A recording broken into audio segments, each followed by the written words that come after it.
And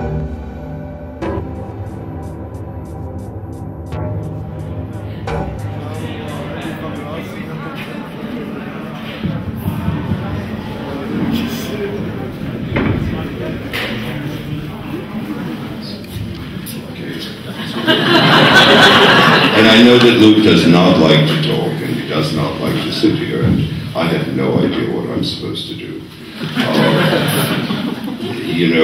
The objectification of desire that you speak about, I must honestly say that I wasn't able to pull that together until about 3 or 4 years ago, when I was in an exhibition in Iceland, and I started to work on a work, and I realized that the only way to objectify desire was in effect to change its geslacht and to change its state.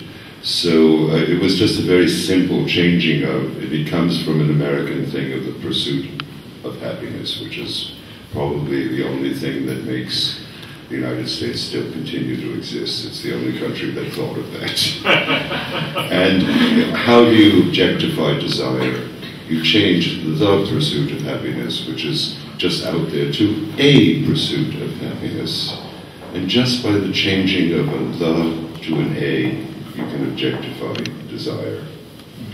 But the major problem is that there's an expectation of human beings, and an expectation in the art world, that the artist is going to come and tell why they make what they make. And when that doesn't seem to work, because there's no conceivable way anybody can tell really why, they begin to tell what they've done. But meanwhile, the only reason that you're there is because you've had the opportunity to put what you've done in the world. And it should be self-explanatory. I thought art was a way of getting away from people telling you what you should think, how you should use something, how you should do what. I never know in these situations, and I really am here because there are colleagues here, fellow artists, and because I have a relationship with Antwerp. But I genuinely don't understand what it is that I would know that you don't know. I'm not being modest either. I'm very proud of the work I've done over the years. But I don't know what people are looking for when they look to another artist or an artist to speak. I have attended many colleagues' things, and they usually tell you what they've done, but what they've done is public. They couldn't have shown you the dia or the slide or the photograph unless it was done. I ask you instead, what is the expectation? What is its expectation? Can you objectify your expectation? I have succeeded finally as an artist to be able to objectify desire. Can you objectify your expectation? I just made 3 retrospectives of my so-called life. I've had retrospectives so many times that I kept thinking they just would hope I would drop dead. It would be like Lawrence Rubin from the Museum of Modern Art's famous statement that he loved art. He thought artists were one of the most important things in the world, but living artists were a real pain in the ass. He really preferred when they would do their work and then just quietly die. No, this is legitimate. This is not my reading. This was the director of the Museum of Modern Art at one given moment. I still don't know where we stand in any of these things. Yes, I can tell you what I think.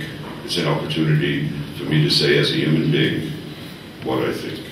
My problem is I've been trying to make art for a long time, all based upon the fact that I don't believe in parallel realities.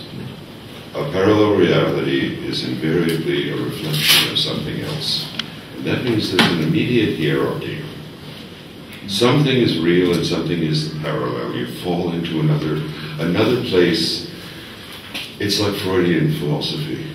You fall into another place. Yes, boys can be girls, dogs can be cats. That's not another reality, that's just mix and match. What happens if the world is really based upon, in all the cultures, a simultaneous reality? What happens if it happens all at the same time in the same place?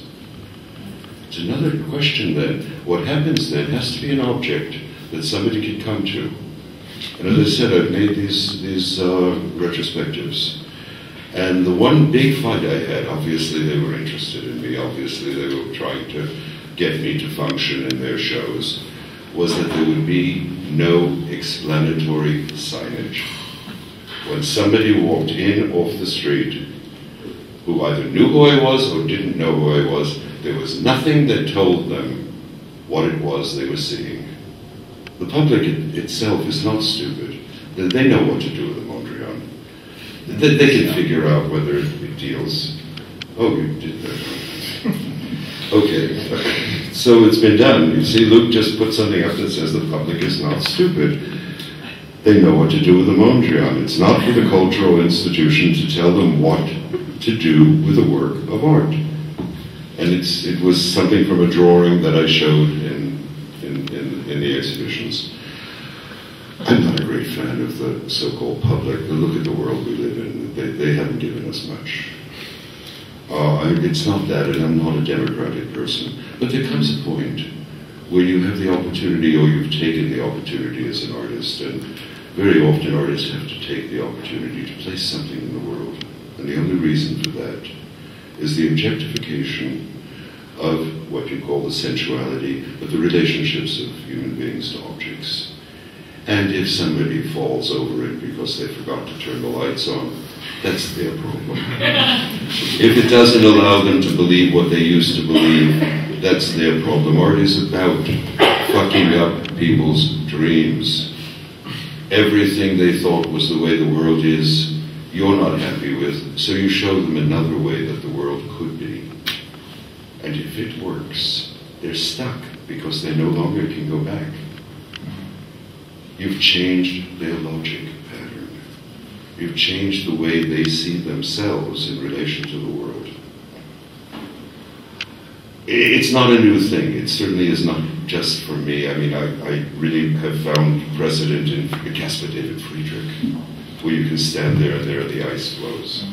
You don't have to identify with that person. There is no metaphor. It's a fact. It's nice. And to be able to do that, in fact, there's this whole problem as you get older. They wonder how the hell did that person survive? And they turn them into something which I don't mind being, but I ain't. That's the problem. They turn them into an existential hero. And an existential hero, the only definition is somebody who is able to ignore, literally ignore, the confines of the structure that they function and they eat in and get away with it. And that could be absolutely anybody. You don't have to be special and you don't have to be smart. You just have to know that you really and truly don't approve of the structure that's being presented to you. That's not a big deal. They don't teach that in art school. They teach you in art school how to enter a structure, how to get accredited to be in that structure, how to do this and how to do that, in order that once you get into the structure, it's like, join the army, do what we tell you to do, and afterwards you can be free. It don't work. Okay? Yeah. And I think that maybe that's the thing that you and I have in common in conversations. There comes a point you just have to say no. I come from a generation where they used to try to put young male people into the army all the time. And they get you to wherever they got you, and you had to get there. You had no choice. But there was a yellow line right there. They could do a lot of things to you, and they could do unpleasant things to people. But if you didn't cross that yellow line, you were not in their paradise. You were not in their kingdom. That's what artists do. Artists are people who try to build a world that doesn't have to cross the yellow line. And it doesn't sound, it's certainly not utopian, because utopian things don't work. Utopian things are very much like Freudian dreams. You can only dream about something you already know about. And I really thought the whole point was to dream about things that you hadn't thought about yet. That when you woke up in the morning, it was not that way, and you had to make it that way.